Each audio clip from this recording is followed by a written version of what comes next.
Hi, this is Naim Hussain. Today I'd like to talk about the uses of no. No is such a word that takes both singular verb and plural verb, but it depends on the noun that it follows. For example, we can see here that is no and then singular count noun, then non-count noun, and after that it takes singular verb. So we could give you some examples, like no example is relevant to this case. So look at that. Here, no example. Example is singular count noun. So it is actually, after that it takes singular verb. So no example is relevant to this case.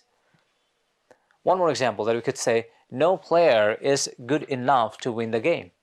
That means here, player is singular count noun, so it takes singular verb.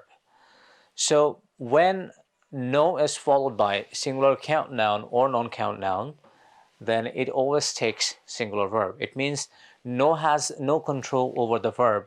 Rather, this singular count noun or non-count noun controls the verb, right?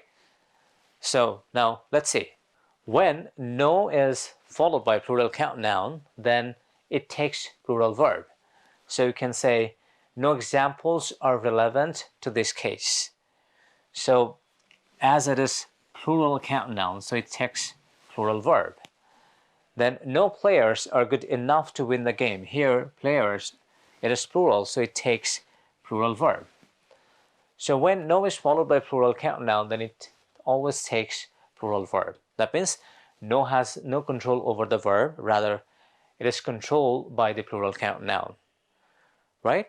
So when we make sentences in English or when you speak in English by using no, then you need to be careful about this, that no could take both singular and plural verb, but it depends on the noun that it follows. And if we are careful about this, I think then no mistakes are going to happen in our conversation. So thank you very much for watching the video. If you want to get more videos like this, do subscribe our channel and like our page for getting updates. Thanks once again. Goodbye.